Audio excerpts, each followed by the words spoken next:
Most of you are familiar with the Titanic, the RMS Titanic, to be exact. That British ocean liner that was supposed to have crossed the ocean, but didn't make it. It was considered, as we all know, to be unsinkable. It had 2 layers of steel in its hull to help prevent leaks. It had about 16 compartments with watertight doors that could be closed off in the event of a breach to help contain water from spreading to other parts of the ship. And instead of giving you approximate dimensions, I'll give you the exact dimensions of the ship, because I know to people who follow ships, the exact dimensions are important. It was 882 feet long, 92 feet wide, and 175 feet tall, or height. And to quote an individual by the name of Charles Lightoller, he was the second officer of the Titanic. He stated, "You could actually walk miles along the decks and passages covering different ground all the time. I was thoroughly familiar with pretty well every type of ship afloat, but it took me 14 days before I could, with confidence, find my way from one part of that ship to another." People boarded that ship, and there was one fateful evening, April 14th, 1912. And aboard that ship were just a little over 2,200 passengers. 2,224 is the estimate, which makes me question, did they really know how many were aboard? But the ship had capacity for over 3,500, so it could have easily fit over 1,000 more people. And there were about 1,500 casualties out of the 2,200. So approximately 2/3 of the population of that ship drowned. There were only 20 lifeboats aboard.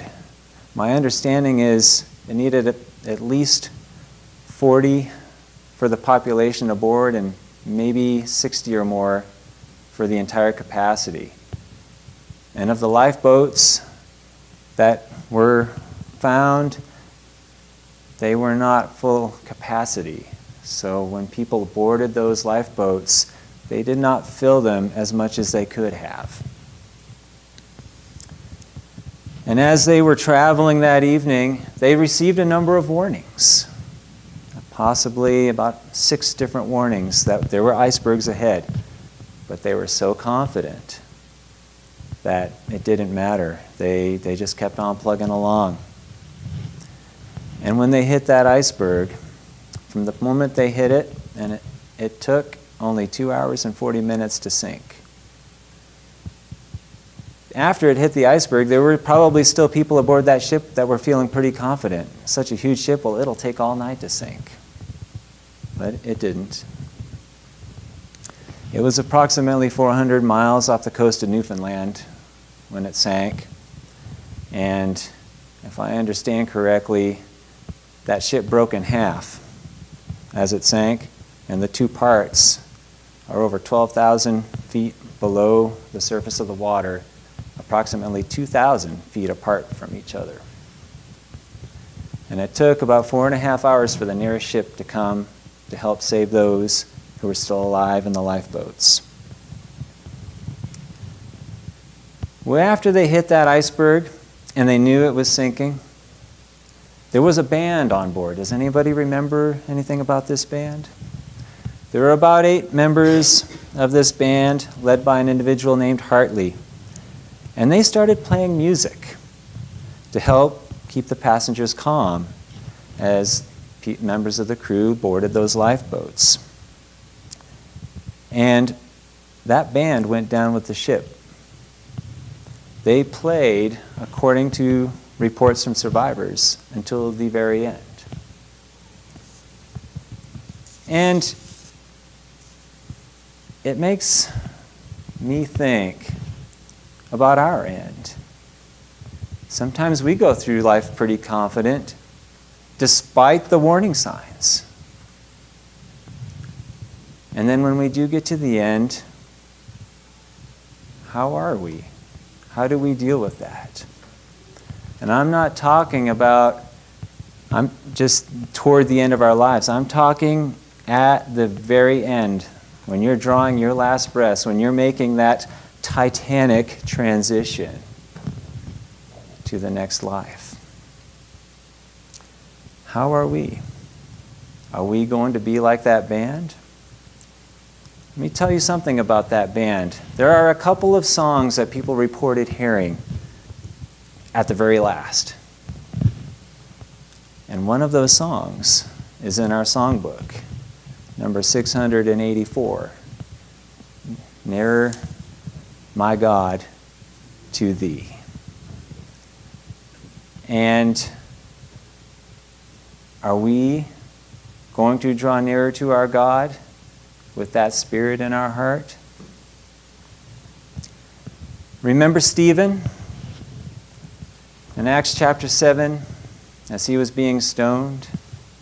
He actually looked up and he saw the Son of Man, Jesus, as well as the glory of God. And when he saw that, he cried out and stated in verse 59 that he saw what he saw. Paul, nearing the end of his life in Philippians, said that it is to be with Christ is far better. Meaning that when we die as believers, we will be with Christ. We will see him. We know in 2 Corinthians 5, verse 8, that to be absent from this physical body is to be present with the Lord. When we are drawing our last breaths, we are making a titanic transition. 1 Thessalonians 5, verse 10 says that we are together with Christ in death. That band played that song, Nearer My God to Thee. Psalm 105, verse 2.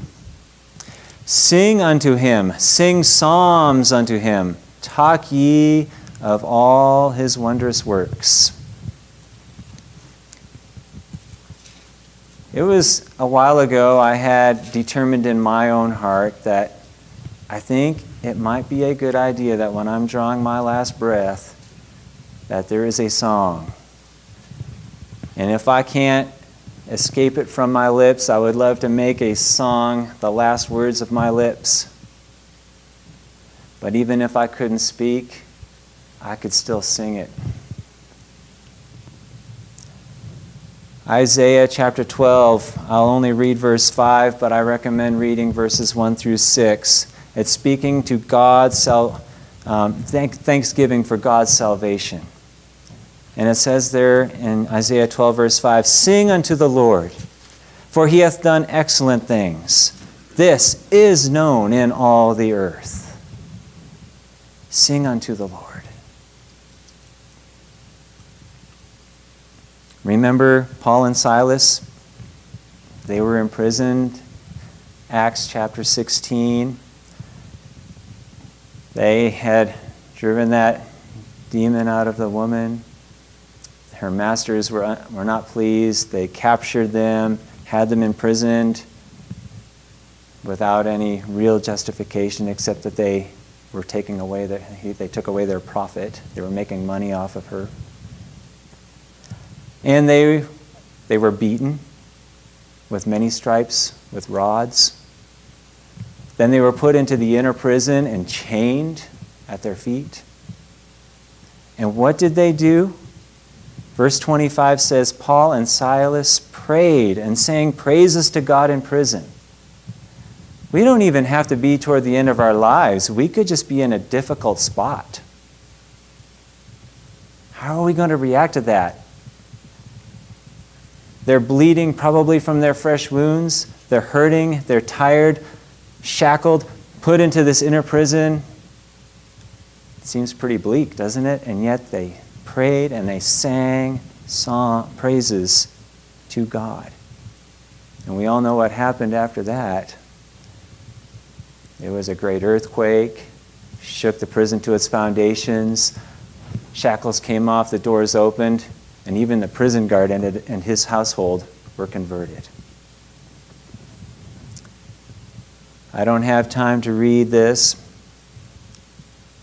but in Revelation chapter 14, if you read the first 4 verses, you will see that the redeemed will sing a new song. We know in Revelation 7 and verse 22 that we will be serving God in heaven.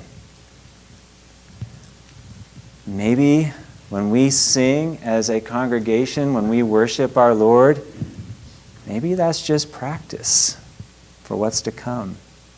I hope my voice improves. But even if it doesn't, I will still sing praises to God.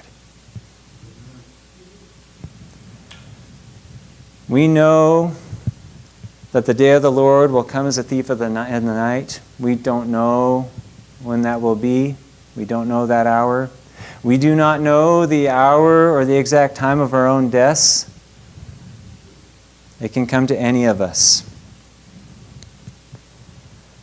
Proverbs 19, verses 20 and 21.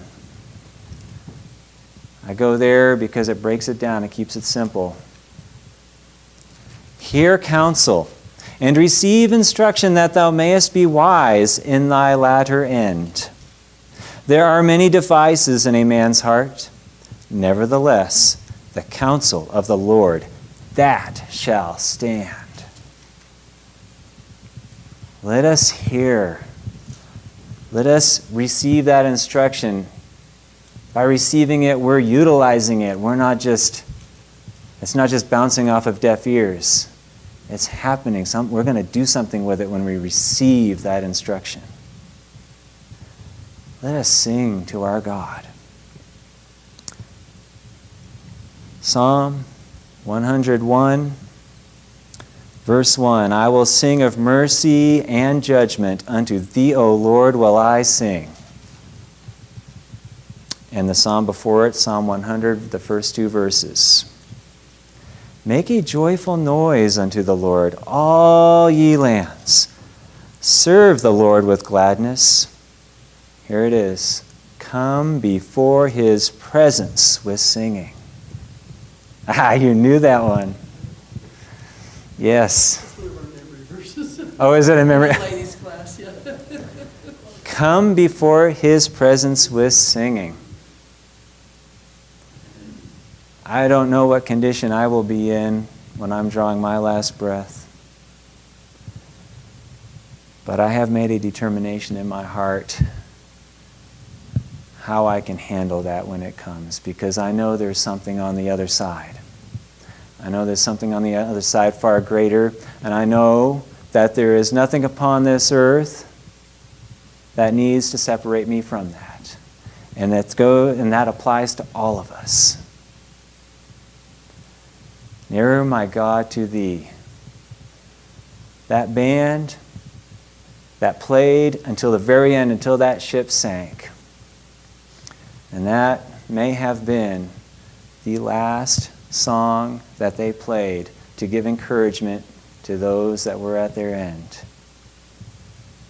Let us find encouragement through the Scriptures. Let us find encouragement through what God gives us.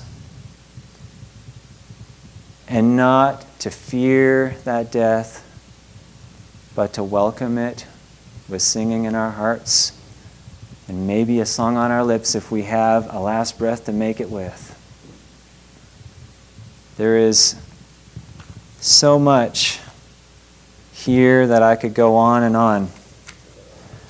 But suffice it to say